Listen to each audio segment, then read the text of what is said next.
Darkness of social media, দাজ্জালের খাস অনুচরেরা যারা প্রতিনিয়ত বিক্রি করে চলেছে আমাদের।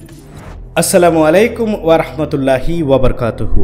ভয়ঙ্কর দাজ্জালীয় ফিতনা সোশ্যাল মিডিয়ার করাল গ্রাস। আজকের পর্বে আল কোরআন কৃত মডার্ন সায়েন্সের সমস্ত দর্শককে আন্তরিক মোবারকবাদ জানাচ্ছি আমি মোহাম্মদ সাজ্জাদ হাসান খান বাপ্পি।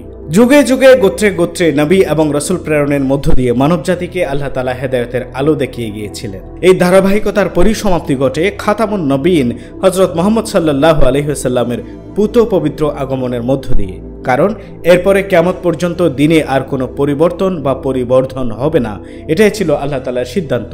সূরা মায়েদার ৩ নম্বর আয়াতের শেষের দিকে আল্লাহ তাআলা ঘোষণা করেন, আজ আমি তোমাদের দিনকে পরিপূর্ণ করে দিলাম তোমাদের জন্য, তোমাদের প্রতি আমার নিয়ামত সম্পূর্ণ করে দিলাম এবং ইসলামকে তোমাদের জন্য দিন হিসেবে পছন্দ করলাম। রাসূল সাল্লাল্লাহু আলাইহি ওয়াসাল্লামের ইন্তেকালের পর তারই রেখে যাওয়া মুসলিম সাম্রাজ্য ইসলামকে আঁকড়ে ধরেছিল নিবিড়ভাবেই। এরপর ধীরে ধীরে যুগের পরিবর্তনের সাথে সাথে মানুষকে পথভ্রষ্ট করা শুরু করে বিভিন্ন ধরনের ফিতনা। যুগে যুগে নানান ধরনের ফিতনা এসেছে, আসবে, মানুষকে পথভ্রষ্ট করবে, আল্লাহ বিমুখ করবে, আখিরাত বিমুখ করবে, দুনিয়ার মোহে আসক্ত করে বেহুশ করে রাখবে। এর মধ্যে যত ফিতনা পৃথিবীতে আসবে তার মধ্যে দাজ্জালের ফিতনার মতো ভয়ঙ্কর ফিতনা পৃথিবীতে কোনোটাই হবে না। পৃথিবীতে আসা প্রত্যেক নবী এবং রাসূলগণ দাজ্জালের ফিতনার ব্যাপারে তাদের উম্মতদের সতর্ক করে গিয়েছেন। তবে আমরা বিশেষ করে ইসলাম ধর্মের অনুসারী মুসলিমরা বর্তমানে এমন একটি ভয়ঙ্কর যুগে বাস করছি যে যুগের ফিতনার কোনো সীমা আর পরিসীমা নেই। এটাই কি তাহলে দাজ্জালের সেই ফিতনার যুগ? তবে আমরা সে ব্যাপারে নিশ্চিতভাবে জানি না, কিন্তু সময়ের চলমান ফিতনাগুলো বিশ্লেষণ করলে মনে হয় আমরা যেন দাজ্জালের যুগেই চলে এসেছি। আজকের এই ভিডিওটি কোরআনিক সায়েন্স ভিত্তিক নয়, আজকের এই ভিডিওটি এরকম এক ভয়ঙ্কর দাজ্জালীয় ফিতনা নিয়ে, আমাদের এক ভয়ঙ্কর আসক্তি নিয়ে। আর এই ফিতনা এবং আসক্তির নাম হলো সোশ্যাল মিডিয়া। পুরো বিশ্বের মধ্যে এই যুগের সবচেয়ে ভয়ঙ্কর ফিতনা সোশ্যাল মিডিয়ার করাল গ্রাস ছেয়ে গেছে। আপাত দৃষ্টিতে কথাটা খুব একটা আপনার মনে প্রভাব না ফেললেও এর গভীরের ভেতরের অবস্থা জানলে আপনি শিওর হবেন। হ্যাঁ, সোশ্যাল মিডিয়ার করাল গ্রাসে প্রতিনিয়ত নিষ্পেষিত হচ্ছি আমি, আপনি সবাই। এটা এমন এক আসক্তি যা কোনো অংশেই হেরোইন, কোকেন কিংবা মরফির চেয়ে কম ভয়ঙ্কর তো নয়, বরং তার চেয়ে মারাত্মক। এটি যেমন আমাদের আল্লাহর কাছ থেকে দূরে সরিয়ে রেখেছে, তেমনি দুনিয়াতে আধুনিকতার মোড়কে একটি ধোঁয়াশার পেছনে লাগিয়ে আমাদের জীবনকে করে তুলেছে দুর্বিষহ, হতাশাগ্রস্ত। এটা এমন এক মারাত্মক একটি ফিতনা যেটি আমাদের দুনিয়া এবং আখিরাতকে ধ্বংস করছে, তেমনি আবার আমাদের করছে হাজারো ক্রেতার পণ্য। এটা শুনে হয়তো একটু বেখাপ্পা লাগছে, তাই না? আপনার সংশয় এখনই পরিষ্কার হয়ে যাবে। এটা ঠিক যে বর্তমান দুনিয়ার বেশিরভাগ মানুষই পরকালের প্রতি তেমন একটা চিন্তিত নয় এবং বেশিরভাগ মানুষের চিন্তা চেতনাই কেবল দুনিয়ার জীবন নিয়ে। কিন্তু তা অনেক রঙিন কোনো বিলাসী স্বপ্ন নয়, বরং অবস্থা এমন দাঁড়িয়েছে যে মানুষের নিত্য নৈমিত্তিক জীবনের খাওয়া পড়া তথা দুবেলা দুমুঠো ভাত, নিত্য প্রয়োজনীয় খরচের যোগান দিতেই যেন শ্বাস বন্ধ হওয়ার উপক্রম হয়ে দাঁড়িয়েছে। বিগত করোনার মহামারীর প্রাদুর্ভাব বিশ্বব্যাপী অকল্পনীয় মৃত্যুর মিছিলের সাথে সাথে পুরো বিশ্বকে দিয়ে যায় একটি বেসামাল অর্থনৈতিক ধাক্কা, যে ধাক্কায় পুরো বিশ্বের অর্থনৈতিক ব্যবস্থা হয়ে যায় টালমাটাল, যেটা সামলাতে বা যার ক্ষতি পুষিয়ে উঠতে পুরো বিশ্বকে এখনো ব্যাপক হিমশিম খেতে হচ্ছে এখনো পর্যন্ত। ঠিক সে সময় একজন ব্যক্তি একাই $2200 কোটি বা বাংলাতে কনভার্ট করলে 2 লক্ষ কোটি টাকা পরিমাণের সম্পদ একা নিয়েই বসে আছে মিস্টার মার্ক জাকারবার্গ।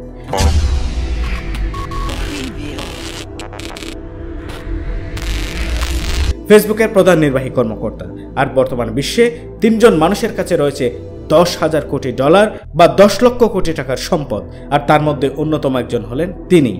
আর এই মুহূর্তে আমার আর আপনার মতো সাধারণ মানুষের অবস্থাটা এরকম যে আমরা কেউ 9টা 5টা অফিস করছি, অফিসে কাজের প্রেশার, কেউ সারাদিন খাটুনি, কেউ কুলি বা মজুর, ক্ষুদ্র ব্যবসায়ী, বিনিময়ে সামান্য বেতন বা আয়, যে আয়ে বাসা ভাড়া দিয়ে নৈমিত্তিক খরচ জোগাড়ে নাবিশ্বাস অবস্থা, সন্তানের লেখাপড়ার খরচ, তাদের ভবিষ্যৎ, সংসার, শূন্য ব্যাংক ব্যালেন্স, শূন্য পকেট, বাইরে দেনার হাজারো চিন্তায় স্ট্রোক করার মতো অবস্থা। কিন্তু এই অবস্থায়ও একটু ফুরসত পেলেই আমাদের 2 আঙ্গুল সমানে স্ক্রল করে চলে মোবাইল স্ক্রিনে। ফেসবুকে চলছে স্ক্রলিং, এই ফাঁকে ইউটিউব থেকে চকমকে টাইটেলের ভিডিও নোটিফিকেশন, তাই ফেসবুক থেকে আবার ইউটিউবে, এরপর হয়তো হোয়াটসঅ্যাপ কিংবা ইমো কিংবা টুইটার। সবাই মিলে যেন আপনাকে পাগল করে দেওয়ার পালা, যেন প্রতিটি সোশ্যাল মিডিয়া প্রতিযোগিতায় নেমেছে কার আগে কে আপনাকে তার মধ্যে এনগেজড করে রাখবে। অলওয়েজ সোশ্যাল মিডিয়াগুলো যেন মরিয়া আপনাকে তাদের মধ্যে বিজি করে রাখতে। সবার উদ্দেশ্য একটাই, আপনি যতটা সময় তাদের মধ্যে বোধ হয়ে থাকবেন ততই তাদের লাভ। কিন্তু কিভাবে? একবার নিজের কাছে প্রশ্ন করে দেখুন তো, এইসব সোশ্যাল মিডিয়া আপনার যোগাযোগ মাধ্যমকে কত সহজ করে দিয়েছে সম্পূর্ণ বিনামূল্যে। মাত্র দশক দেড়েক পূর্বেও এমন একটা সময় ছিল যে বাংলাদেশ থেকে সৌদি কিংবা দুবাইতে শুধুমাত্র 1 মিনিট ফোন কল করার জন্য সেই সময়ের 40 টাকা ব্যয় করতে হতো, যা কিনা বর্তমান সময়ে প্রায় 200 হতে 250 টাকার সমান, শুধুমাত্র 1 মিনিট কথা বলার জন্য। আর ইনস্ট্যান্ট মেসেজ, সে তো অসম্ভব। আর ছবি শেয়ারিং বা ভিডিও কল, সে তো কল্পনাই করা যায় না। তো সেই অবস্থা থেকে ইন্টারনেটের কল্যাণে আজকে আমাদের এমন অকল্পনীয় সেবা একেবারেই ফ্রিতে দিয়ে যাচ্ছে এসব সোশ্যাল মিডিয়ার সাইটগুলো। আর এই সেবা দিতে গিয়ে সারা বিশ্বে গড়ে উঠেছে শত শত বিলিয়ন ডলারের এ ধরনের সেবাদাতা ইন্ডাস্ট্রি। এগুলো কি একেবারে এমনিতেই? তার উপর আপনার সমস্ত তথ্যকে তারা সযত্নে সংরক্ষণ করে রাখছে নিখুঁতভাবে। ফেসবুক, হোয়াটসঅ্যাপ, ইমো কিংবা গুগলে আপনি 10 বছর পরে ঢুকলেও আপনার রাখা সমস্ত তথ্য পেয়ে যাবেন মুহূর্তেই। তারা আপনাকে হাজারো সেবা দিয়ে যাচ্ছে একেবারে ফ্রিতে, আবার আপনার সব তথ্যই সংরক্ষণ করছে একেবারে সযত্নে। এগুলো কি সব এমনিতেই? কখনো কি এই প্রশ্ন করেছেন নিজেকে? ভেবে দেখেছেন কখনো এভাবে? না, বরং প্রতি মুহূর্তে তারা আপনাকে আমাকে বিক্রি করে কোটি কোটি ডলার আয় করছে আপনার আমার অজান্তে। আপনি আমি তাদের পণ্য। কি অবাক হচ্ছেন? অবাক হওয়ারই কথা। এরা হলো তথ্য ব্যবসায়ী। তাহলে কোন তথ্য নিয়ে এরা ব্যবসা করছে? এদের মূলধনই বাকি। আপনার আমার সমস্ত তথ্যই তাদের কাছে মূলধন। আর আপনার আমার ব্যক্তিগত তথ্যগুলোকে তারা একবার নয়, একজনের কাছে নয়, হাজার হাজার বার হাজার জনের কাছে বিক্রি করে কোটি কোটি ডলার আয় করছে তারা।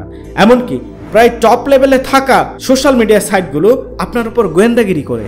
আপনি গুগলে বা ইউটিউবে কি সার্চ করছেন সেটা ফেসবুক ট্র্যাক করে তথ্য পাঠিয়ে দেয় মূল কেন্দ্রে। আর ফেসবুকের আর্টিফিশিয়াল ইন্টেলিজেন্স সিস্টেম আপনার হিস্ট্রি সার্চ করে অ্যানালাইসিস করে আপনাকে তাদের টোপে ফেলে। বিষয়টা কীরকম? ধরুন আপনি গুগলে কিংবা ইউটিউবে নতুন আসা মোবাইল ফোনের তথ্য জানতে সার্চ করলেন, কিংবা ফেসবুকে সার্চ করে কয়েকটি মোবাইল ফোন বিক্রয়কারী প্রতিষ্ঠানের পেজ ঘুরে দেখলেন। ব্যাস, ফেসবুক এবং গুগলের আর্টিফিশিয়াল ইন্টেলিজেন্স জেনে গেল আপনি একটি নতুন মোবাইল ফোন কিনতে যাচ্ছেন। এবার তারা আপনাকে মোবাইল ফোন কিনিয়েই ছাড়বে। এবার আপনি ফেসবুকে ঢুকে টাইমলাইনে স্ক্রল করার সময় দেখবেন যে একটার পর একটা হরেক রকম বাহারি সব ফোনের বিজ্ঞাপন। ইউটিউবে ভিডিও দেখার সময় প্রায় সব ফোনের বিজ্ঞাপন। কোনো একটা ওয়েবসাইটে ঢুকে আপনি যখন কোনো তথ্য পড়বেন কিংবা নিতে যাবেন, সেখানেও দেখবেন ফোনের বিজ্ঞাপন। আমরা আমাদের স্মার্টফোনে নানা রকম অ্যাপস ইউজ করে থাকি, সেখানেও দেখবেন অ্যাপসের সারা কোনা কিঞ্চিতে সব বিজ্ঞাপন ছড়ানো, সেখানেও ফোনের বিজ্ঞাপন। কারণ প্লে স্টোর বা iOS স্টোর থেকে নামানো সব অ্যাপসের বিজ্ঞাপন দেখায় কিন্তু গুগল।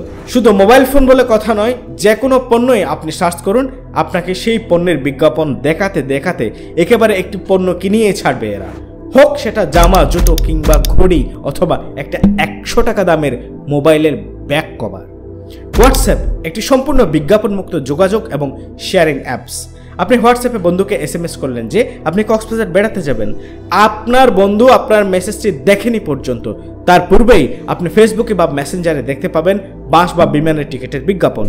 কারণ যেহেতু হোয়াটসঅ্যাপ ফেসবুকেরই প্রতিষ্ঠান, তাই আপনার তথ্য চলে গেছে ফেসবুকের কাছে। বিজ্ঞাপন মুক্ত আর এন্ড টু এন্ড স্ক্রিপ্ট বলে তথ্য পাচার না হওয়ার নিশ্চয়তা থাকায় হোয়াটসঅ্যাপ অত্যন্ত জনপ্রিয় একটি যোগাযোগ মাধ্যম। অথচ এই হোয়াটসঅ্যাপের মাধ্যমে আপনার ফোনে থাকা কন্ট্যাক্ট লিস্টের সমস্ত তথ্য পেয়ে যাচ্ছে ফেসবুক। এমনকি আপনি যখন কোনো নতুন নাম্বার আপনার কন্ট্যাক্ট লিস্টে সেভ করেন তখন দেখা যায় ওই ব্যক্তির আইডি আপনার ফেসবুকের টাইমলাইনে শো করছে। ব্যাপারটা কাকতালীয় মনে হলেও মোটেও তা কিন্তু নয়, বরং ব্যাপারটা পুরোটাই কারচুপি এবং গোয়েন্দাগিরি। তাহলে কি বুঝতে পারছেন হোয়াটসঅ্যাপে থাকা আপনার তথ্যকে কিভাবে ব্যবহার করছে ফেসবুক? $19 বিলিয়ন বা বাংলা টাকায় 1,61,500 কোটি টাকা দিয়ে কেন হোয়াটসঅ্যাপ কিনে নিয়েছিল ফেসবুক? এই ফ্রি সার্ভিস দেওয়া গুগল, ফেসবুক, মেসেঞ্জার বা অন্যান্য সোর্সগুলো কিভাবে আপনাকে তাদের পণ্য বানিয়ে ফেললো আপনি জানতেও পারলেন না বা বুঝতেও পারলেন না। আর আপনি কিনুন বা না কিনুন, প্রতিনিয়ত তারা সবাইকে কোনো না কোনো বিজ্ঞাপন দেখিয়ে যাবেই ফেসবুক এবং গুগল।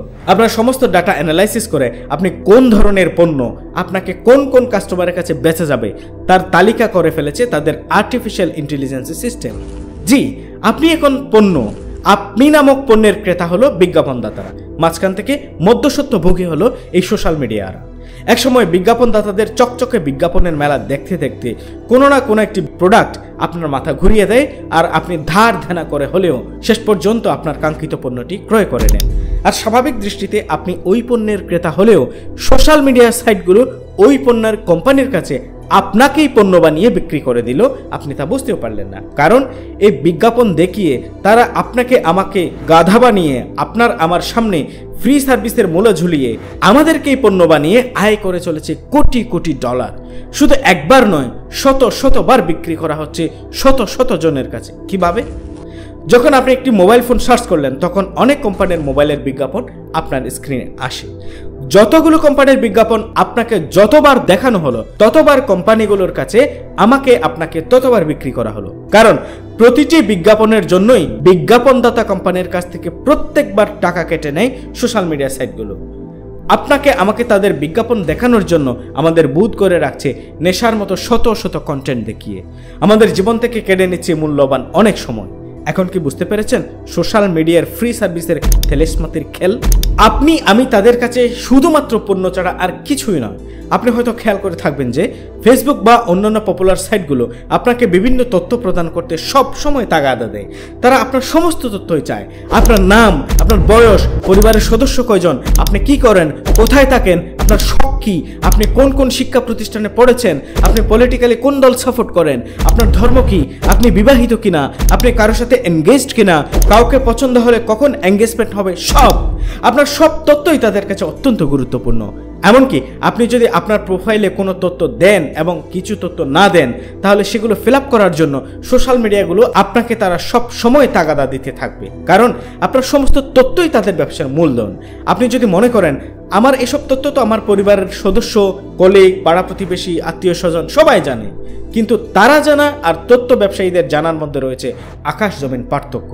আর আমাদের এই ব্যক্তিগত তথ্যগুলো জানার জন্য তাদের কিছুই করতে হয় না, বরং আমরা সন্তুষ্ট চিত্তে আমাদের তথ্যগুলো তাদের হাতে তুলে দিই নির্ভাবনায়। কোন কোন ছবিতে পোস্টে আপনি লাইক দিচ্ছেন, কোনটি ইগনোর করছেন, আপনার শেয়ার করা লাইফ ইভেন্ট, আপনার চয়েস, সব কিছু অ্যানালাইসিস করে আপনার একটি অনলাইন অ্যাভাটার ক্রিয়েট করে চলেছে সোশ্যাল মিডিয়াগুলো। আপনাকে কতভাবে পণ্য বানিয়ে কতজনের কাছে বিক্রয় করা যায় সব সময় এই ফন্দি ফিকির চলে এবং তার বাস্তবায়ন চলছে পর্দার আড়ালে। আপনার কাছে অতি নগণ্য বা খুব সামান্য অপ্রয়োজনীয় এসব তথ্য বিক্রি করে আপনার অজান্তে কোটি কোটি ডলার কামিয়ে নিচ্ছে অনেক এজেন্সি, যার ব্যাপারে আপনি কসমিন কালেও শুনেননি। আর বর্তমান ডিজিটাল দুনিয়ার সবচেয়ে বেশি ডেটা বা তথ্য রয়েছে ফেসবুকের কাছে।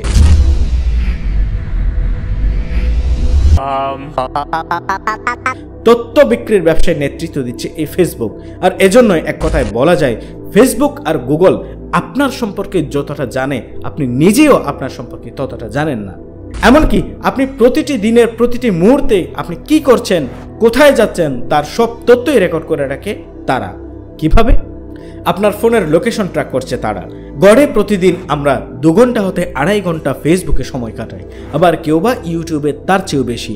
বছরের 12টা মাসের মধ্যে প্রায় 2 হতে 2.5 মাস আমরা শুধু পাস করি মোবাইল স্ক্রিনে স্ক্রল করে। সময়ের কি অকল্পনীয় অপচয় একবার ভেবে দেখেছেন? সমগ্র পৃথিবীর 30% মানুষ অর্থাৎ প্রায় 240 কোটি মানুষ সব সময়ই ফেসবুকে অ্যাক্টিভ থাকে। আমাদের বাংলাদেশে প্রতি 12 সেকেন্ডে নতুন করে একটি ফেসবুক এখন খোলা হচ্ছে, যা কিনা বাংলাদেশের জন্মহারের অর্ধেক। শুধু ফেসবুক বা ইউটিউব নয়, আরও আছে টিকটক, ভিগুর মতো জাতি ধ্বংসকারী অ্যাপসগুলো। টিকটক ইতিমধ্যে জনপ্রিয়তার শীর্ষে চলে গিয়েছে। নিজেকে এক্সট্রা অর্ডিনারি হিসেবে জাহির করতে অভ্যস্ত নয় এমন সব উদ্ভট কর্মকাণ্ডে জড়িয়ে পড়েছে বহু কিশোর কিশোরী সহ তরুণ প্রাপ্তবয়স্ক মানুষ। শর্ট ভিডিওর এই অ্যাপসটি কেমন জানে পৃথিবীর পুরো তরুণ সমাজকে একটি মানসিক বিকলাঙ্গতার দিকে ঠেলে নিয়ে যাচ্ছে। যে যেটা পারে না সেটাই করতে গিয়ে অনেক টিকটকার মৃত্যুবরণ করছে শুধুমাত্র একটি মিথ্যে খ্যাতি অর্জন করতে গিয়ে। যেমন কেউ অস্বাভাবিক স্টান্ট করে দেখাতে গিয়ে মৃত্যুবরণ করছে, কেউ বা সর্বোচ্চ গতিতে বাইক চালিয়ে দেখাতে গিয়ে মৃত্যুবরণ করছে বা স্থায়ীভাবে পঙ্গু হচ্ছে, কেউ বা টিকটক সেলিব্রিটি হতে গিয়ে উদ্ভট সব কর্মকাণ্ড করে যাচ্ছে। অনেক তরুণ বা মধ্যবয়সী দম্পতিও কেমন জানে নিজেদের সেলিব্রিটি বানাতে গিয়ে নিজেদের পার্সোনালিটিকে বিকিয়ে দিচ্ছে এসব সাইটে। তরুণ মেয়েরা নিজেদের লাজ লজ্জা এবং আব্রুকে বিসর্জন দিয়েছে এই টিকটক সেলিব্রিটি হওয়ার জন্য। অনেক তরুণ তরুণীকে ঠেলে দিয়েছে এক অন্ধকার জগতে। এর অধিকাংশের পরিণামে অবাধ মেলামেশা, ধর্ষণ এবং শেষ পর্যন্ত মৃত্যু। এটা আমাদের ভবিষ্যৎ প্রজন্মের জন্য যে কত বড় অশনি সংকেত তা বলা বাহুল্য। তাও এখন কেবল শুধুমাত্র অদূর ভবিষ্যতে কি হবে তা কেউ জানে না। এখন টিকটককে পাল্লা দিতে ইউটিউব এবং ফেসবুক চালু করেছে শর্ট ভিডিও অপশন। উদ্দেশ্য শর্ট ভিডিওর বাজারেও তাদের আধিপত্য বিস্তার করা। আরও আছে স্ন্যাপচ্যাট। এই সোশ্যাল মিডিয়ার ক্ষতির দিক বিবরণ দিতে গেলে অনেক সময় ধরে দেওয়া যাবে। এ এক ভয়ঙ্কর নেশা, যে নেশায় মানুষ ভুলে যায় সব কিছু। এই সোশ্যাল মিডিয়া ধ্বংস করছে মানুষের প্রাণ শক্তিকে, মানুষের সৃজনশীলতাকে, অন্ধকারে ঠেলে দিচ্ছে আমাদের যুব সমাজকে। আর মানুষের পরকালের চিন্তার কথা সেটা তো যোজন যোজন দূরে সরিয়ে রেখেছে মানুষ। পৃথিবীর অধিকাংশ মানুষকে যারা চার কোণার একটি মিথ্যে জগতে আটকে রেখেছে তারা পরোক্ষভাবে মানবজাতির জন্য চরম শত্রু নয় কি? তাদের কাছে মানুষের কষ্ট, তরুণ সমাজের ধ্বংস, সারা বিশ্বের অর্থনৈতিক অস্থিতিশীলতা এসব কোনো কিছুই চিন্তার বিষয় নয়। তাদের কাছে শুধু অর্থ আর অর্থই হলো মেইন বিষয়। সোশ্যাল মিডিয়া নামের এই ভয়ঙ্কর বিষে আক্রান্ত ছেলে মেয়ে, তরুণ, মধ্যবয়স্ক, বুড়ো সবাই। মানুষের জীবন আচরণের সাথে রাত ও দিনের যে সামঞ্জস্যতা ও সম্পৃক্ততা রয়েছে সেটাকেও আমূল পরিবর্তন করে দিয়েছে এই সোশ্যাল মিডিয়া। আগে মানুষ রাত 10টার মধ্যেই ঘুমিয়ে যেত আর সকালে ঘুম থেকে উঠে যেত। এখন অধিকাংশ তরুণ তরুণী সারা রাত সোশ্যাল মিডিয়ায় কিংবা পর্নোগ্রাফিতে বুঁদ হয়ে নির্ঘুম রাত পার করে ভোরে ঘুমোতে যায়। দিনের দুপুরে কিংবা সন্ধ্যায় জেগে ওঠে, অথবা একান্তই সকালে ওঠার প্রয়োজন হলে সারা রাত না ঘুমিয়ে সকালে উঠে শারীরিক অস্বাভাবিকতার মধ্য দিয়ে যায় এবং তাতে সে হয় বিপর্যস্ত।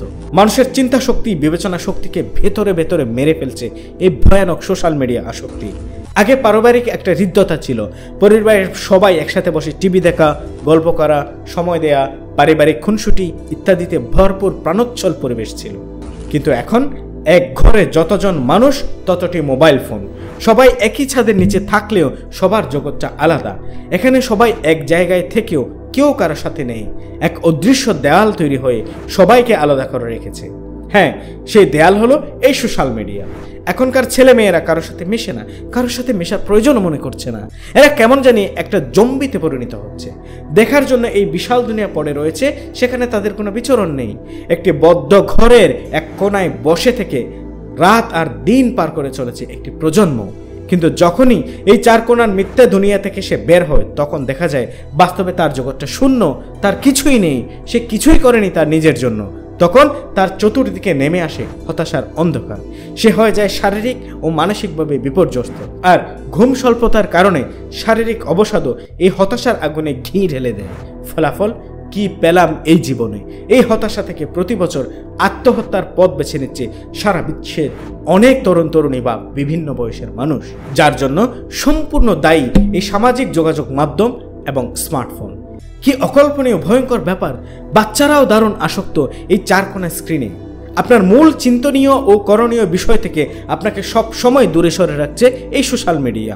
আপনার আর্থিক অবস্থা সংকটাপন্ন, সমাজে হাজারো কলুষতায় আপনার করণীয়, অব্যবস্থাপনা ও দুর্নীতিতে নিমজ্জিত সারা দেশ। এর প্রতিকারে আপনার অবস্থান থেকে আপনার ভূমিকা, দ্রব্যমূল্যের লাগামহীন ঊর্ধ্বগতি, সন্তান পরিবার নিয়ে আপনি অন্ধকারের দিকে ধাবমান। বিশ্বের গুটি কয়েক লোক কুক্ষিগত করে রেখেছে সমস্ত সম্পদ, বাকি লোকগুলো একটু স্বস্তির জীবন পেতে যেন মরিয়া হয়ে হামাগুড়ি দিয়ে চলেছে। কোথায় আপনার নিয়মিত ইবাদত? আপনার সব কিছুই এলোমেলো এবং অনিশ্চিত। অথচ এত এত বিষয় নিয়ে আপনার কোনো মাথা ব্যথা নেই। আপনি সব কিছু থেকে নিজেকে দূরে সরিয়ে রেখে মোবাইল স্ক্রিনে দেখছেন কোনো নায়িকার বেবি বাম্পের ছবি, নতুন কোনো মুভির ট্রেলার, কোপা আমেরিকা বা ওয়ার্ল্ড কাপের নিউজ কিংবা কোনো সেলিব্রিটির সংসার ভাঙার গল্প, এসব সম্পূর্ণ বেহুদা বিষয় নিয়ে। এগুলো নিয়ে তো আপনার পড়ে থাকার কথা ছিল না। কিন্তু আপনার মোবাইল ফোন কিংবা ল্যাপটপ স্ক্রিনের এই মিথ্যে দুনিয়া আপনাকে যেন গলায় শিকল দিয়ে টেনে বেঁধে রেখেছে, ধ্বংস করছে আপনার ভবিষ্যৎ, ইহকাল বা পরকাল সব কিছুই। এবার আপনি চিন্তা করুন, ফ্রি সুবিধার নাম দিয়ে আপনার পরিবারের, সমাজের, রাষ্ট্রের, আপনার সন্তানের কত বড় ক্ষতি প্রতিনিয়ত করে চলছে এই Facebook, Google, YouTube, WhatsApp, Messenger সহ সব ধরনের সোশ্যাল মিডিয়া সাইটগুলো। এবার আপনি ঠিক করুন, আপনার এই আসক্তির লাগাম টেনে ধরবেন নাকি ছুঁড়ে ফেলবেন এই স্মার্টফোনটি। Bill Gates, Mark Zuckerberg, Jeff Bezos, Elon Musk, Steve Jobs সহ মাত্র জনাদশেক লোক পৃথিবীর সমস্ত সম্পদের বেশিরভাগই কুক্ষিগত করে রেখেছে। এরাই পুঁজিবাদী ব্যবস্থার ধারক বাহক এবং তারা ব্যাপক সম্পদশালী হওয়ার কৌশলগুলো অ্যাপ্লাই করেছে এই টেকনোলজি এবং সোশ্যাল মিডিয়ার মাধ্যমে। আপনাকে আমাকে রঙিন দুনিয়ার যত ভেলকিবাজি তথা মডার্ন টেকনোলজির হাজারো গেজেটের মতো দাজ্জালি পণ্যগুলো আমাদের হাতে ধরিয়ে দিয়ে আমাদের পকেট কেটে আমাদের কষ্টার্জিত অর্থ তারা কুক্ষিগত করেছে আর আমাদের ঢুকিয়ে দিয়েছে মোবাইল, ল্যাপটপ আর টিভির মতো চারকোনা স্ক্রিনের একটি মিথ্যে দুনিয়ায়, আর বসিয়ে দিয়েছে ঘরের এক কোণে। তাদের এই ভেলকিবাজি এতটাই নিখুঁত, আমরা তা ধরতে তো পারছি না, বরং আমরা দিন দিন এদের টোপের শিকার হয়ে প্রাউড ফিল করি এই বলে যে আমি মডার্ন, আমি একটি গর্বিত আইফোনের মালিক। সত্যিকার অর্থে এই আইফোন বা আপনার কাঙ্ক্ষিত গ্যাজেটটি কিনতে গিয়ে আপনার যে অপূরণীয় আর্থিক ক্ষতি হয়েছে, এবং হয়তো অনেকেই নিজের শখ পূরণ করতে গিয়ে ধার দেনা করে ফোন, ল্যাপটপ বা অন্যান্য গ্যাজেট কিনে মাথার মধ্যে দীর্ঘমেয়াদী ভোগান্তি ও দুশ্চিন্তার বহর সেট করে খাল কেটে কুমির ডেকে নেওয়ার মতো যে ক্ষতি করছে তা আর কখনোই পোষানো যাবে না। আর এইসবে বিজি রেখে পথে বসাতে তো আছেই তাদের ভার্চুয়াল দুনিয়া। চারকোনা স্ক্রিনে ঢুকলেই হলো। এভাবে একদিকে এসব পুঁজিবাদীরা দিনকে দিন আরো ধনী হচ্ছে, অন্যদিকে পৃথিবীতে দরিদ্র মানুষের সংখ্যা হু হু করে বেড়ে চলেছে। এই যে একটা অস্থিতিল সম্পদের অসম পরিবেশ তাদের দ্বারা সৃষ্টি হয়েছে, এটা কি যুগের বড় ফেতনা দাজ্জালি ব্যবস্থা নয়? এরা কি সেই একচোখা দাজ্জালের খাস অনুচর নয়? আর আমরা কি নিজেদের অজ্ঞতার কারণে ডে বাই ডে এই দাজ্জালি ব্যবস্থায় ফেসে যাচ্ছি না? ভেবে দেখার সময় এসেছে। এসব পুঁজিবাদীরা কখনোই মানুষের জন্য কল্যাণকর কিছু নয়। তাদের এই বিলিয়ন বিলিয়ন ডলারের কুক্ষিগত সম্পদে পৃথিবীর দরিদ্র মানুষের কোনো অংশ নেই। বর্তমান বিশ্বের সবচেয়ে বড় ধনী ইলন মাস্ককে ওয়ার্ল্ড ফুড প্রোগ্রামের চেয়ারম্যান বলেছিলেন তার যে সম্পদ সেখান থেকে শুধুমাত্র 2% দান করলে পৃথিবীর সমস্ত অভুক্ত মানুষের খাওয়ার ব্যবস্থা হয়ে যাবে। তখন ইলন মাস্ক বলেছিলেন, আমি যদি দিয়ে দিই তাহলে আপনি কি আমাকে নিশ্চয়তা দিতে পারবেন যে এই অর্থের সুষম বন্টন হবে আর দুর্নীতি হবে না? যদি সম্পূর্ণ নিশ্চয়তা দেন তাহলে আমি দিতে পারি। মূলত এটি ছিল এই ধনীর ক্ষুধার্ত মানুষকে সহযোগিতার প্রস্তাবকে এড়িয়ে যাওয়ার একটি অপকৌশল মাত্র।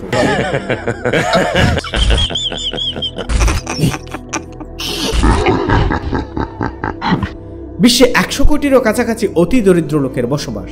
দারিদ্র্য সীমার নিচে বাস করা কোটি কোটি মানুষ রাত্রে খালি পেটে ঘুমোতে যায় প্রতিদিন। এদের জন্য তাদের কোনো মায়া নেই। তারা আছে মঙ্গল গ্রহে যাওয়ার প্রস্তুতি নিয়ে ব্যস্ত। আপনার আর আমার অনলাইন আসক্তি দিন দিন আপনাকে আমাকে করে তুলেছে আরো বেশি হতাশাগ্রস্ত, ধ্বংস করছে প্রজন্মকে। আপনার আর আমার সন্তানকে ঠেলে দিচ্ছে এক অন্ধকার ভবিষ্যতের দিকে, তাদের চরিত্রকে করছে কলুষিত। আর এইসব পুঁজিবাদীদের করছে শত শত বিলিয়ন ডলারের ধনী। এজন্য তারা যতটা না দায়ী, সমানভাবে আমি আপনিও দায়ী। তাদের সৃষ্ট এই প্রযুক্তি দুনিয়ার চাকচিক্যে আমরা বেহুশ। তাদের ঝলমলে চাকচিক্যময় রঙিন দুনিয়ার মিথ্যে ধোঁয়াশা থেকে আমরা সহজেই নিজেদের সংবরণ করতে পারি না। অথচ এই অস্থায়ী দুনিয়াতে চোখ বন্ধ করলেই সব অন্ধকার। আল্লাহ আমাদের দিয়েছেন একটি সুন্দর জীবন ব্যবস্থা, আর এই দুনিয়ার প্রতি অতিরিক্ত মহাব্বত সমস্ত ধ্বংসের মূল। এইসব সোশ্যাল মিডিয়াগুলো হলো আধুনিকায়নের নামে একটি মূল, যা আমাদের সামনে ঝুলিয়ে দিয়েছে পুঁজিবাদীরা, আর নীরবে শোষণ করে চলেছে আমাদের। সোশ্যাল মিডিয়াগুলোতে অন্যতম হাতিয়ার হিসেবে এই দুনিয়াবী মহাব্বতের প্রসার সাজিয়ে বসেছে তারা, যেখানে রয়েছে অবাধ যৌনতার হাতছানি, বিপরীত লিঙ্গের কাছে যাওয়ার সহজ সুযোগ, অশ্লীলতার খোলা দুয়ার। আর এর মাধ্যমে আমরা হয়ে গেছি আল্লাহ বিমুখ, আর দুনিয়াতে হয়ে গেছি পেরেশান, হতাশাগ্রস্ত। কবে আমরা জেগে উঠব? কখন আমাদের হুঁশ হবে? আসুন সচেতন হই, নিজেকে ভালোবাসি। সোশ্যাল মিডিয়ার এই করাল ঘাস থেকে নিজেকে বাঁচাই, পরিবারকে বাঁচাই, বাঁচাই ভাই বোন ও সন্তানদের। এই দুনিয়াতে দেখার যেমন অনেক কিছু আছে, তেমনি করারও অনেক কিছু আছে। শুধু একটি সপ্তাহ ধৈর্য ধরে আপনি আপনার স্মার্টফোন থেকে নিজেকে একটু দূরে রেখে একবার প্রাকৃতিক সৌন্দর্য উপভোগ করুন, ধর্মীয় বই পড়ুন, পরিবারকে সময় দিন, বন্ধু বান্ধবদের সাথে সময় কাটান, মসজিদে গিয়ে সময় কাটান, জিকির আজগারে মত্ত থাকুন। বুঝবেন, এই এক সপ্তাহ স্মার্টফোন, কম্পিউটার বা টিভি থেকে দূরে সরে থাকায় আপনার কোনো ক্ষতিই তো হয়নি, বরং আপনি বুঝবেন সোশ্যাল মিডিয়া বা স্মার্টফোন বা অন্যান্য গেজেট নামের যুগের দাজ্জালীয় ফিতনা আপনাকে আল্লাহ তাআলার কত শত নিয়ামত থেকে বঞ্চিত করে রেখেছিল। সুতরাং আসুন নিজেদেরকে সংযত করি, সংবরণ করি এবং দূরে থাকি এই সোশ্যাল মিডিয়া নামক ভয়ঙ্কর দাজ্জালীয় ফিতনা থেকে। আসছি পরবর্তী কোনো এক মূল্যবান বিষয় নিয়ে। ততক্ষণ পর্যন্ত ভালো থাকুন। আল্লাহ তাআলা আমাদের সবাইকে বোঝার তৌফিক দান করুন, এই সোশ্যাল মিডিয়া নামক দাজ্জালীয় ফিতনার ভয়ঙ্কর ক্ষতিকে উপলব্ধি করার তৌফিক দান করুন। আমিন ওয়া মা তৌফিকি ইল্লা বিল্লাহ।